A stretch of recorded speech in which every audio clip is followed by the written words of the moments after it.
But I'll stop there and let you offer up questions or comments, critiques, or anything, and then we can have a better, more ask the most basic questions. We know we've given you a lot to we said a lot deal with. So if you want to ask the most basic question about Malcolm X, do so, because we want you to know about Malcolm X. That's the purpose of this tonight.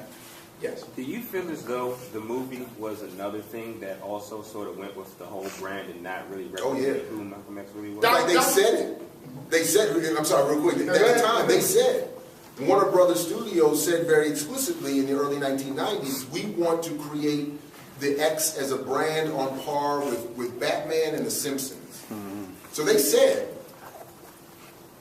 they were very clear, we need to rebrand X. And real quick, what people have to remember is that in the late, particularly in the mid to late 80s, Malcolm had a resurgence within my generation, through hip hop, through new generations being reconnected through the radical hip hop that was being produced at the time that we had access to, unlike today. So there was this need from the state, that is the United States, not just the government, but its economic, political elite in general, to say, well, if all these black youth are reconnecting with Malcolm X, on what terms are we going to allow this to occur? We can't allow them to greet Malcolm as he actually was, because they might become him, and we don't want that. That's why we killed him in the first place. We can't have another generation producing another one. So to create and justify the cost or the presence of a movie like that in Hollywood, they have to rebrand him in a way that walks us away from his radicalism and towards a more marketable version of himself. And if I could just give because we could talk about the movie all night, so I got to narrow this to 1 minute, all right, on the movie. I got to stay with 1 minute. The movie is based on the autobiography, but it's only based on parts of it. It is also based on a screenplay that James Baldwin did when he tried to do a film on Malcolm X in the late 60s. And James Baldwin is the uncredited co-writer of that movie.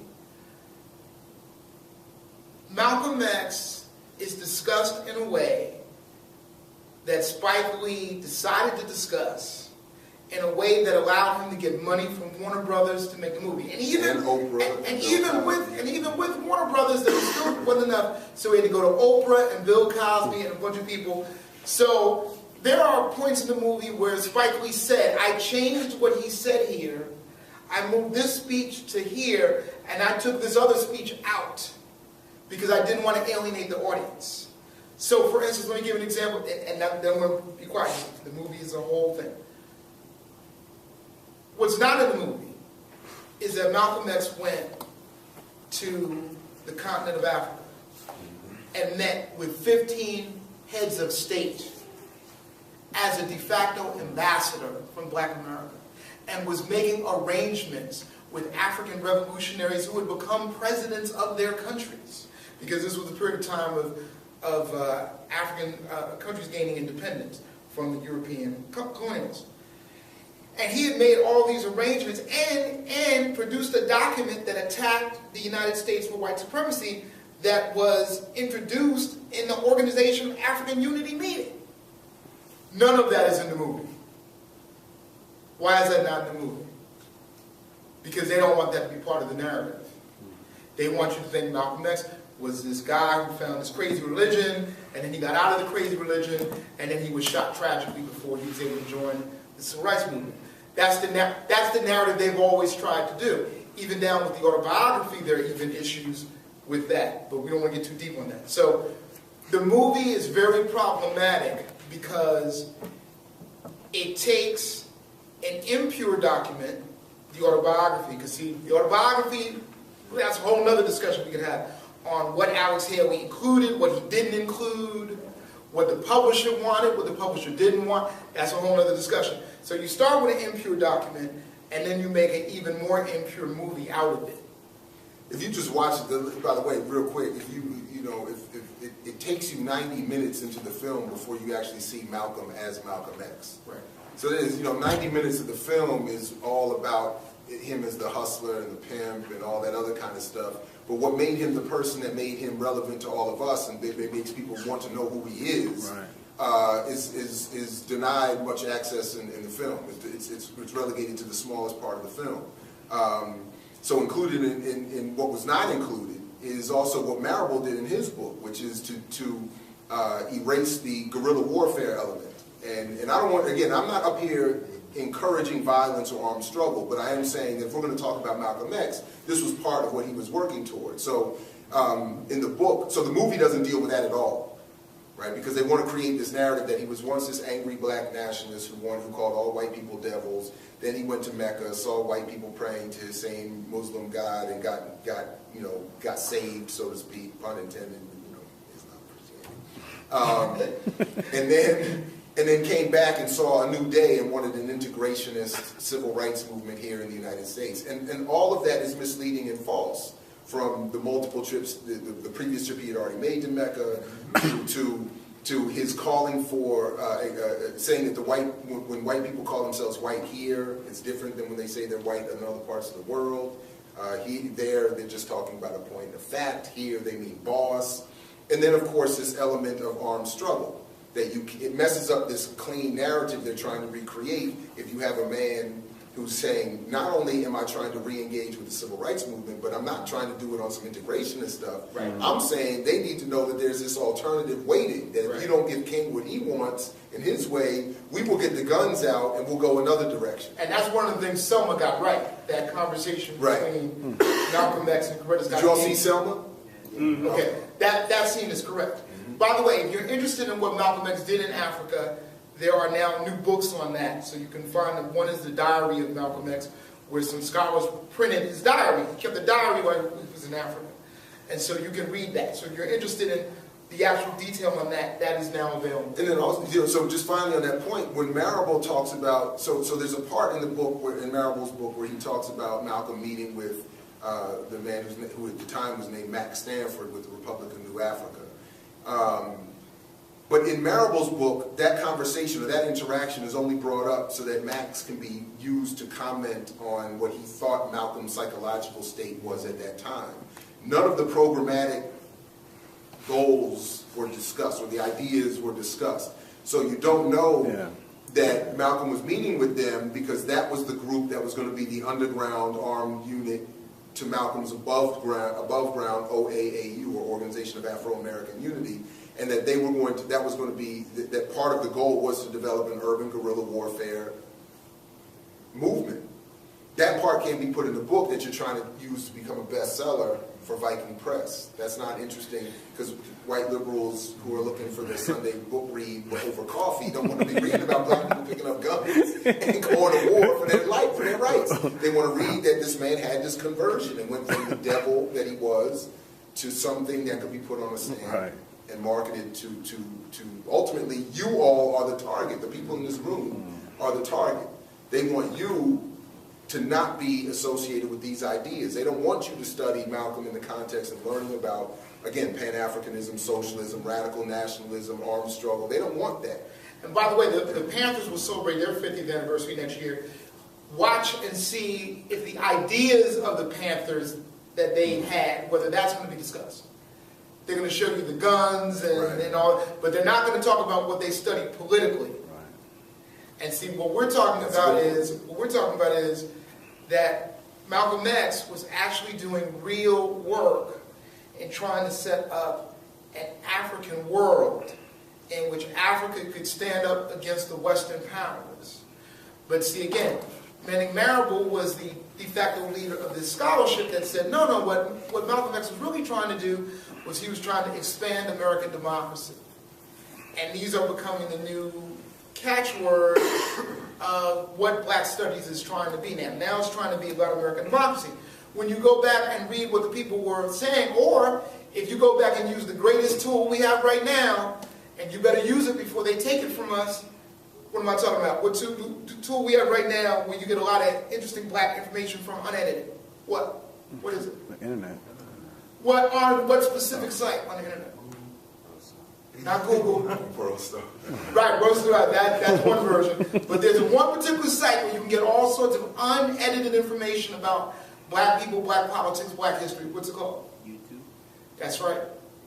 and you better hurry up and use it, because when YouTube becomes a paid site, as they want it to be, because it still hasn't made a profit, they're going to wipe out all the information that's on YouTube right now. There are like 5 Malcolm X documentaries on YouTube. There are speeches from people involved with Malcolm X's movement and other movements, scores of them. And they're all on right now because YouTube is this free medium. But that's going to change. So one of the places that you can go to get the real Malcolm X is YouTube. Because you'll hear his speeches uninterrupted. You'll hear dialogues about him done by people who are not trying to get a 7-figure check. So that is one of the places to go. So it's the ideas behind these people that we want to discuss. Their lives are very significant. I'm a biographer. I believe in telling stories. But what we're afraid of is that people are telling stories without the ideas. So first they did it with Malcolm, then next year they'll do it with the Panthers. They'll try to do it with Black Power, which will also be the 50th anniversary next year. And one of his proteges is just did it with his book on Stokely Carmichael. The book Stokely, A Life, does the same thing.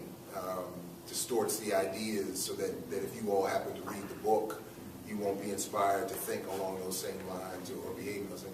And by the way, I think it's important also to point out that the conditions that we all live in today are in many ways worse than the conditions that faced Malcolm in his day.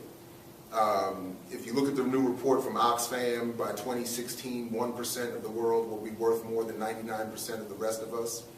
So the gap between rich and poor is wider today than it was when Malcolm was alive. We today have the longest the longest long-term unemployment rate among Black America since 1948. The relative Black to white wealth and worth ratio has gotten actually worse just in the last couple of years. That is to say that the median net worth of a Black family household today is I think is about $11,000 compared to $144,000 for a white household. There are more Black people locked up today than were held as slaves on plantations at the height of enslavement. I mean, we can go on and on and on, and yet the projection of Black imagery suggests the opposite, suggests that things are getting better. So in fact, and I've argued this before, I would say that we're in the worst state that we've ever been in the sense that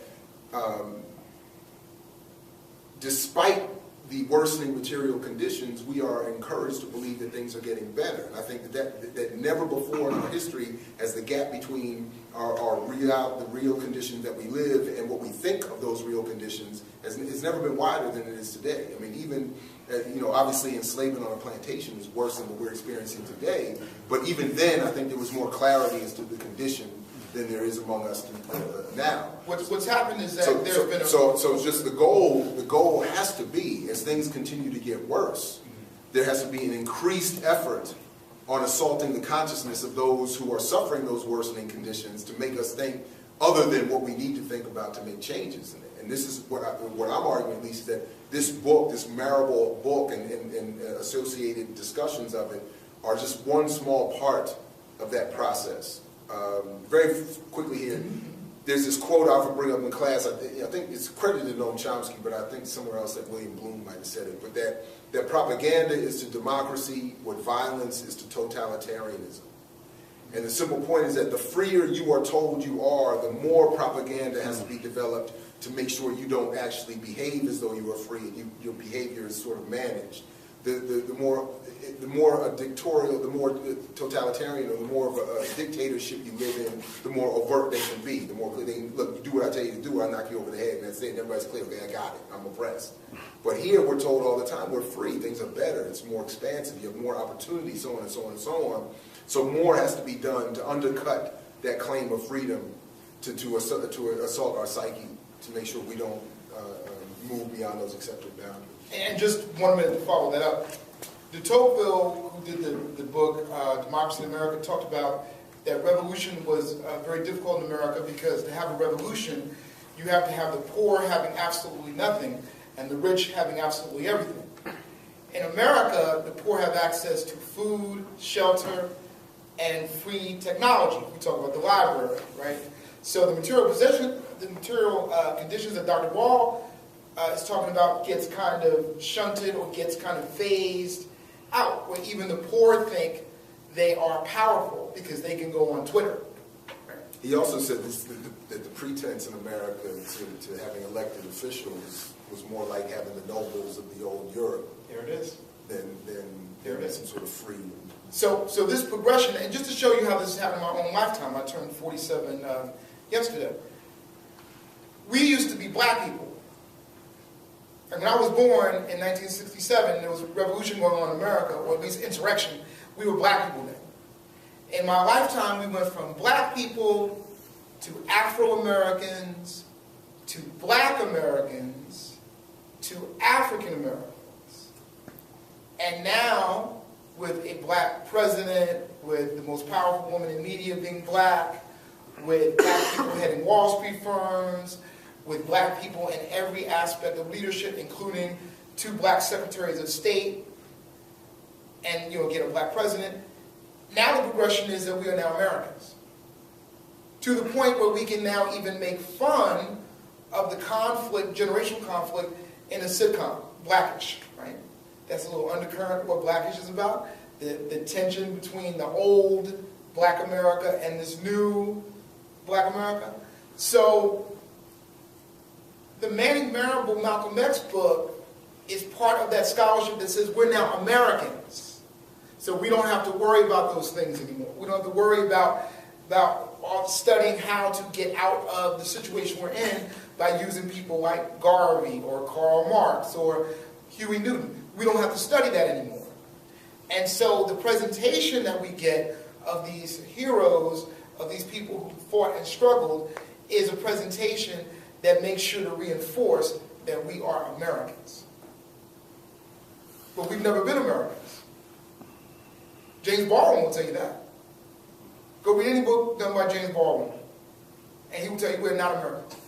James Baldwin wrote about the illegitimacy of America and the fantasy of American identity. That people will tell you he just wrote about race. He wrote much more, but he wrote much more than that. Race was just an aspect of what he wrote, but his larger themes was that this country is illegitimate. And so we are here illegitimately to foster part of an illegitimate idea known as America. Those things are no longer talked about because now the focus is on the legitimacy of America. Why? Because we have blacks in all these powerful positions, including the White House. Do you all have any other comments, questions? Thank you. Responses, critiques? Your last discussion was sort of interesting to me because I grew up in the segregated South as a sharecropper. And many years later, I was talking to black parents in Chapel Hill, North Carolina, and they were talking about how segregation was bad. Yeah. And during that period. And it was a fascinating discussion because it gets wrapped up into, we had a community fabric, the tie between community, the black community, the church, your schools, etc., was this tight fabric. And today, they felt that black kids, particularly black males, are in the large schools, and if they aren't into sports, they don't, they aren't a part of anything. It was like when I was in high school, in a black high school, I was in everything. The choir to the football team, we own that. And it always comes back to, whether it's Marcus Garvey or someone else, when we are talking about to be free, to have your own community and your own way of thinking and an appreciation for your own history, because all of those things get torn away when you go into this sort of system. Even and I'm going to end this, even in the university I've been reflecting on, we have to adopt white people's theories, and frequently those theories will devalue who we are. And so your whole ability to sort of think and value yourself becomes quite challenging. So I just want to throw that out because it's mixed up with all of this stuff and people trying to find their own mental or intellectual emancipation so that we hear what you're saying. We are the first and second black men to graduate from the College of Journalism, and there has yet to be a third. It's kind of crazy. Well, I mean, yeah. Unless we, talk about our experiences. Have any of you seen the Nas documentary that just came out last year about Nas? Did you all hear that it even existed? Yeah. Huh? Was it Illmatic 20 or I don't know? Yeah, it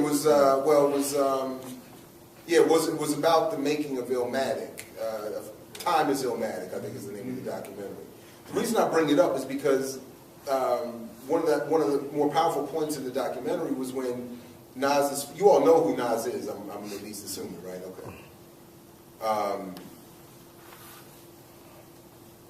I was waiting for some. Never mind. I was gonna say.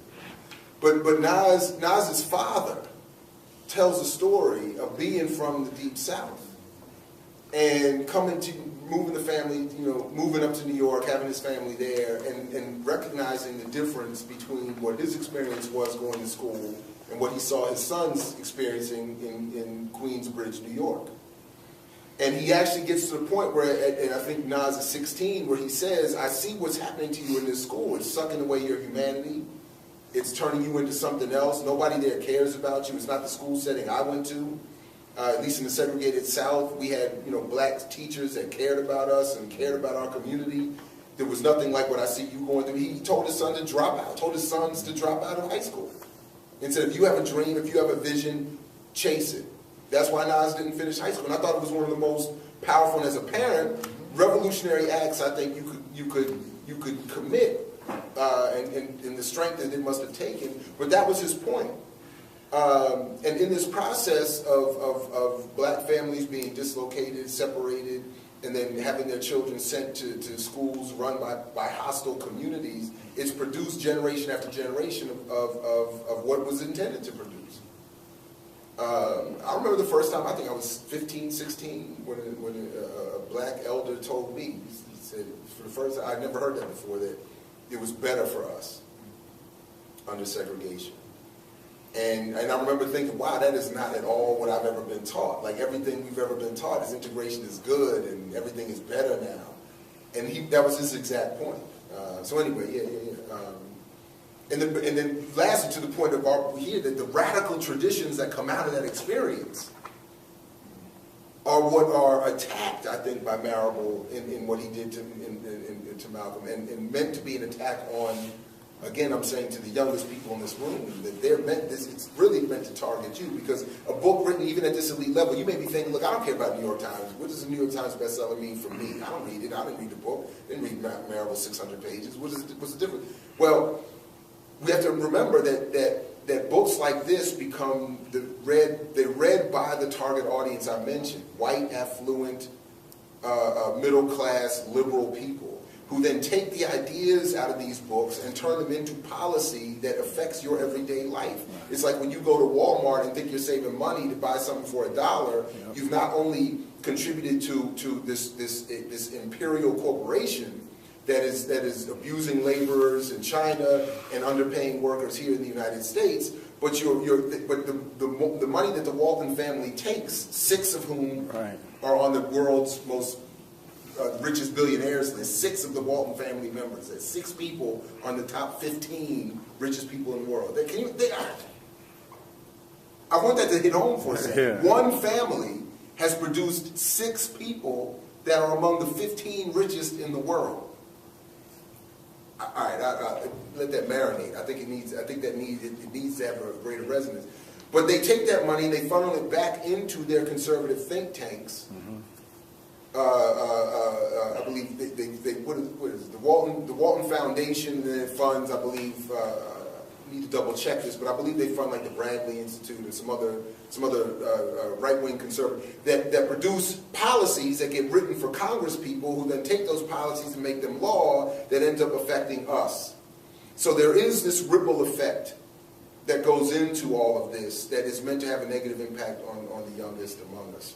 And even more practically, the study guides on Malcolm X will now change as a result of the Manning Marable biography. So this may not matter to you, but if your kids go to public school and they take standardized tests, they're now going to get Manning Marable's version of Malcolm X and not the version we're talking about today. Because remember, YouTube's going to be a paid site by then, and there'll be something else. There'll be, you know, the internet in our bodies or something, like, you know, something crazy like that. So your kids will be getting the result of this misinformation we're talking about today. Yeah, about a year ago, maybe longer than that, WPFW did a critique, I guess, of the book. How long has it been out? Came out April of 2013, right? Or 12. This came out. This came out in 2012. I thought, Did it come out in 2012? it's been a minute. So maybe 2011? It might, if I remember correctly, it might even be 2010 in America. No. It wasn't. 2010? No, it was after. Okay, well, At least it's been about 2 or 3 years. yeah. But anyway, I thought that they raised some very interesting issues related to the whole thing. And what kind of disturbs me, and I haven't had the unfortunate opportunity to have read The Life of Reinvention, you know, but this is what I'm really kind of perplexed about. When it first came out, somebody said to me, in the book, they said Malcolm X was gay. So I said, well, hey, I don't even believe that. I mean, I don't care what they put in the book. I mean, regardless, you know, I'm making this, I'm not trying to be disparaging, Sure. but at the same time, I just knew that was sabotage, all right? So they associate this with Mary Marable. And WPFW raised the fact that, I don't know the exact time sequence, but there was a graduate student, or maybe there were several graduates, but one graduate student in particular, I guess that's when Mary Marable was ill, and he didn't have time to check his book out or whatever. And, you know, if we're going to attack Mary Marable as far as the scholarship, you think there's a possibility, I mean, the whole revisionist history as a scholar, that perhaps he didn't get a chance to check it? I mean, perhaps he was in collaboration with the grad student, but maybe he didn't have an opportunity to check it, and his grad student, as WPFW pointed out, fabricated it, falsified it, and disparaged the man's name. Now you're about to get a story. No, you're not. Because we're on record, and we can't tell the full story on record. Okay. But I will say this. The claim at the time was that Manning Marable had been working for upwards of 20 years on this book. And that over that time, he had developed not only a strong base of funding from this Ivy League institution, but a staff of research assistants in this, what was it, the Malcolm X Institute or something Right, like that. Malcolm X Institute. When the book came out, it was championed as this, not only as a book coming out by this, and folks in the room, like you all, I get that you won't fully appreciate this, but Dr. Burroughs and I are sitting here where we really are. The way I like to make the analogy just real quick is that by virtue of having PhDs in teaching and publishing, we're in the NBA, so to speak. We're in the league, right? But we're like, honestly, no disrespect to either one of us, we're like the 14th, 15th man on the bench, okay? Marable is the starting 5. You know, he's in the starting 5. If he's not LeBron, he's at least in the starting 5, right, of scholars. So you have to imagine it like I was trying to think, you know, I couldn't even think of my Wizards. Who's the 15th man on the bench screaming at John Wall like, you suck, son. You made the worst mistake ever. You ruined it. Like, he's going to be like, what you? You're the 15th man on the bench. You're barely on the team. So when Marable, so they're not only saying that, so the Marable's not only this superstar scholar, but he had this team. Research assistants, money, did 20 years of research. So when the book came out and we were doing radio, and I would like to think you were listening to our show on PFW. Yeah, I listened to the show. Okay, so I don't know, which one you heard, but But our thing was when we started doing interviews with Carl Evans in particular, the book and started becoming concerned, I contacted Zahir Ali, was the one named as Marable's chief researcher. Marable we knew had passed. I contacted Zahir Ali and said, look, I alone have a number of problems with this book, but but this is not about attacking Marable or anyone else. I just want some questions answered. I have a radio show. I will send you weeks in advance my full list of questions so that you and your staff have ample time to go through the questions, put your responses together. And I said, you and all of you can come on the show. I was like, whoever you want. No response. Through some interesting production finagling with what was then Al Jazeera America, we ended up being interviewed on Al Jazeera with Zahir Ali, who I'll say, I think can at least say, did not expect us initially to be there. We do this interview. After the interview, I asked him, can we now get you to come on the show and discuss these issues? And he declined. What I encourage people, so that I can avoid any potential problem, is that wherever Zahir Ali is, or wherever you feel like you can contact him, ask him if he is ever, or would he be ever willing to respond publicly to these questions that we raised in our book, that others have raised. These are not attacks on anybody's character. They're attacks on the scholarship and the work. Our book, for whatever people want to say, is a thoroughly researched, careful, I think it's heavily critical, but fair in the context of being heavily critical, in that we look at the work and critique the work. We offer citations, we offer resources, we offer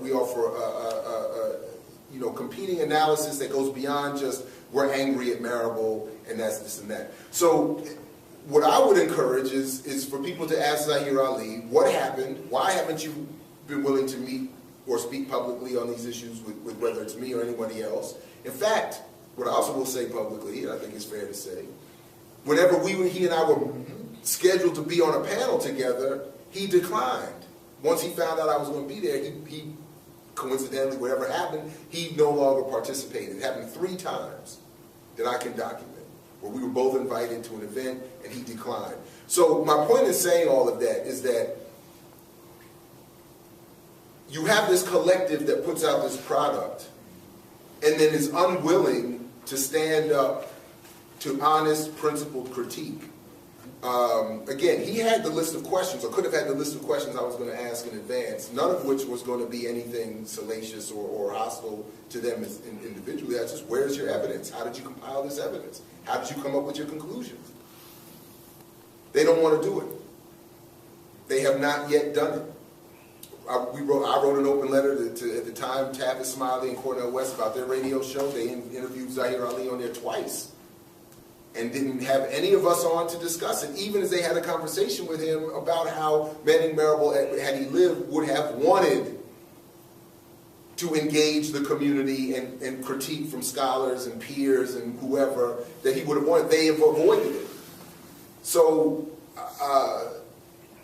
unfortunately, that's all I really think I can say publicly about it. But I just wish I just encourage whoever ends up seeing this online or anybody in the room, contact Zahir Ali and just ask him whatever happened to these conversations. Told you we were going to get a story. I told you.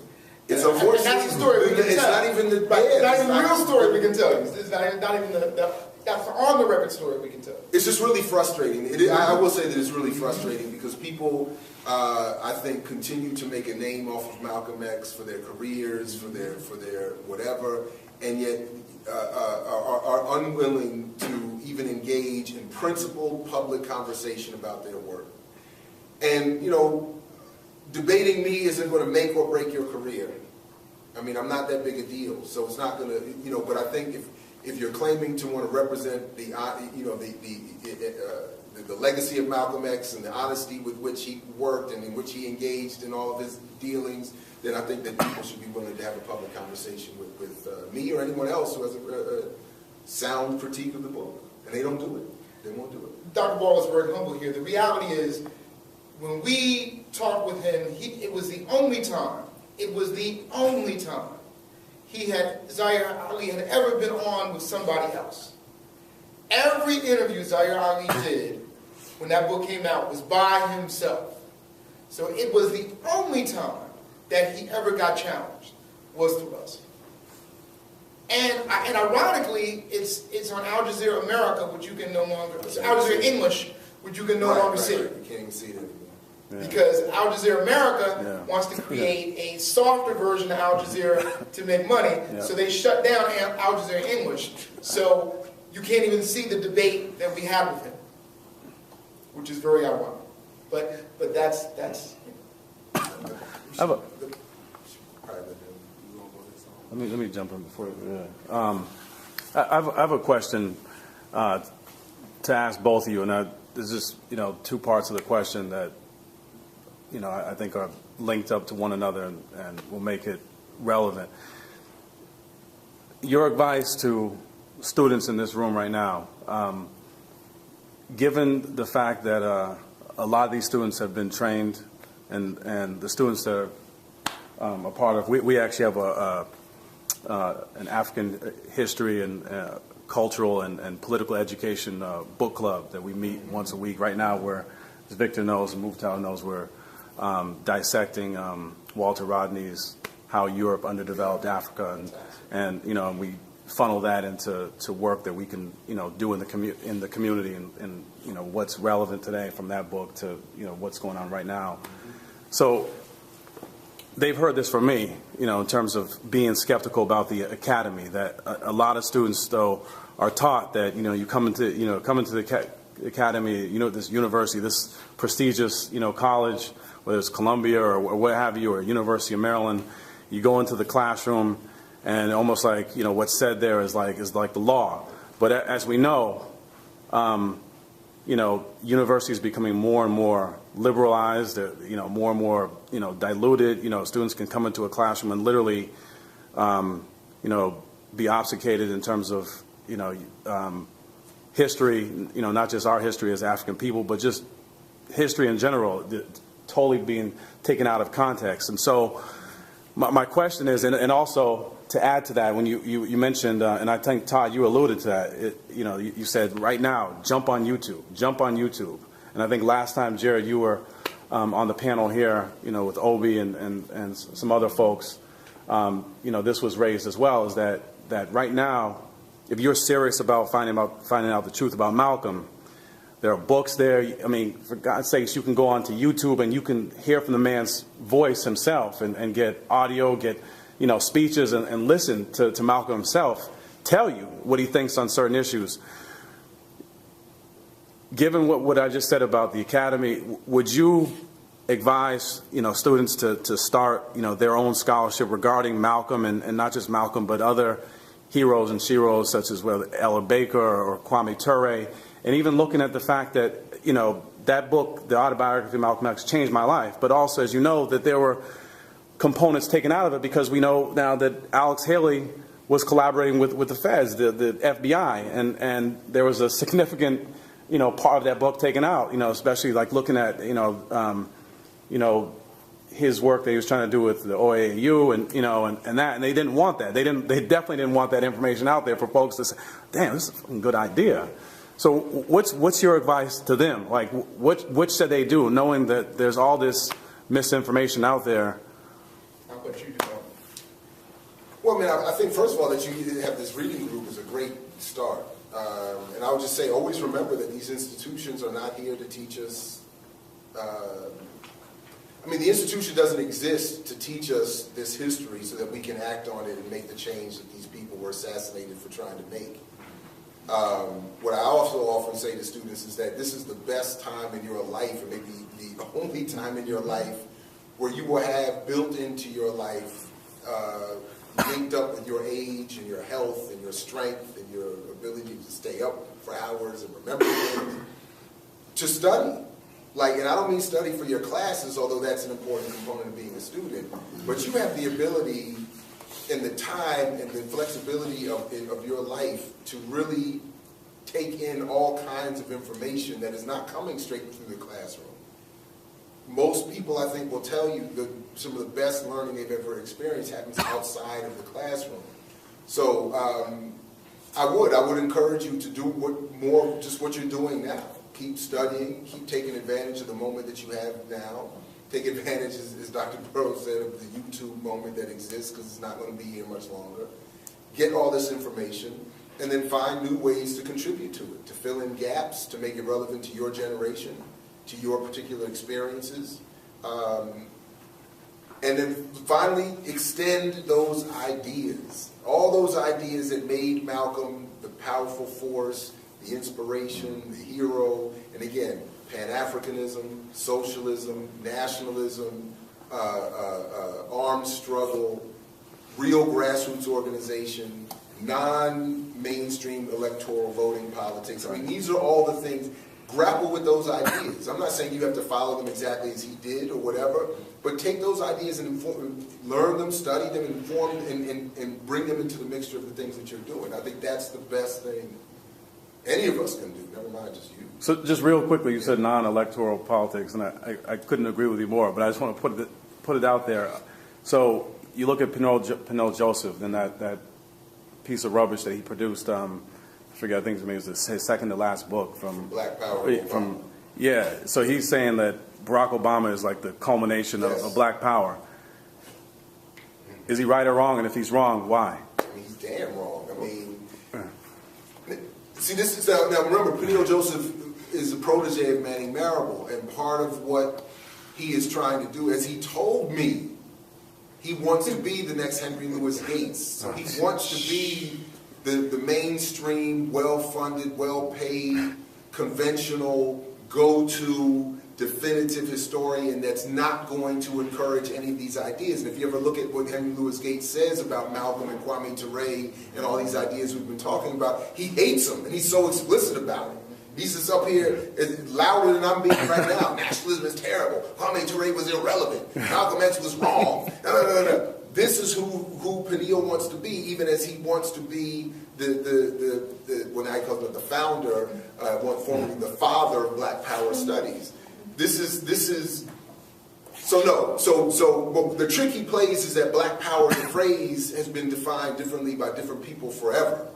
So what he does is he takes the most conservative definition of it and then applies it to Malcolm and then applies it to Barack Obama, so he can draw this line from Black Power through Malcolm to Obama, so that he can be well received in the most elite circles to talk about things that should be terrifying those spaces. You know, that's what I'm saying. Like, Malcolm was assassinated by the state.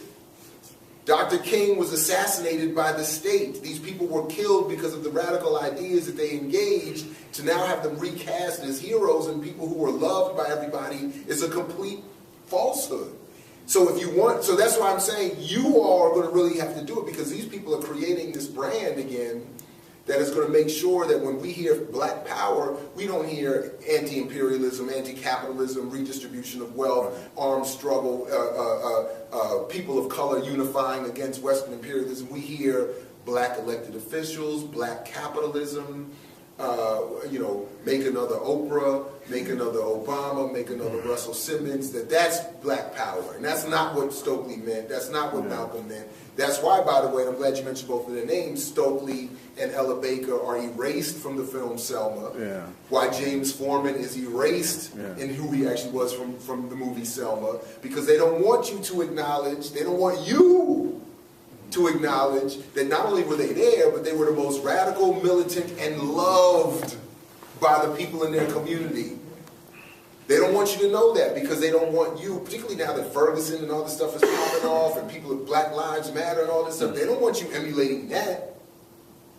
They want you emulating some other version of these things. So that's why, and Penel did it again in his new book, Stokely Alike. Yeah. Completely distorts Stokely Carmichael, Kwame Ture, completely, denies the importance of his politics, doesn't give, it's a sophisticated hit job, is what it is. Anyway, it's important to say, just very briefly, it's important to say that if we're going to talk about Peniel Joseph, we should say that Peniel Joseph's thesis is that, and I want you to listen to this, he said, don't pay attention to what Malcolm X and Kwame Ture and people like that say. Pay attention to the pragmatic work that they did.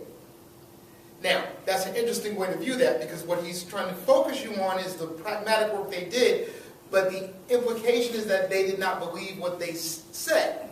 Now, how are you going to find out what they said? YouTube right now, but not 3 years from now. But these books are going to be here 3 years from now. Peniel Joseph and people like him are going to be here 3 years from now. So this is why this situation is so well constructed. Because if you don't listen to what they say, you don't hear their critique of America. If you just look at the pragmatic things they do, you think, oh, well, then America's correct then, which is American liberalism, this idea that America's fine, it has its problems, but they're correctable. And so Peniel produces that. And the scholarship that's coming out now produces and reinforces this idea that America just has problems that can be fixed. I mean, basically, someone told me this like earlier today. I'm thinking to myself, we hear all this especially during the Vietnam War, when you had a lot of college students that were very highly active, and then what's it called, the rise of radical hip hop, pretty much. Now we in 2015 with the Black Lives Matter movement. So basically, my question is this: like with all this, you're trying to get the truth of black power, and pretty much trying to identify yourself as this person. How can I tell somebody who may feel that they're stuck between a rock, which is capitalistic America, and a hard place, which is Africa, being robbed by these Western imperialist nations, that was, hey, like what's it called, there's something to be done about us being black, and we have the power to determine our own destinies and all that. You say, how do you start that dialogue? Yes. You introduce them to the teachings of Malcolm X. You introduce them to the teachings of Huey Newton, and you start the dialogue there. And say, after you show them those teachings, what's different about what they're saying than what's going on right now? How relevant is what Malcolm X is saying? How relevant is what Huey Newton is saying to what's going on right now? And once you start having that dialogue and they go, well, it's the same thing. And then you go, oh, well, if it's the same problem, why isn't the solution the same?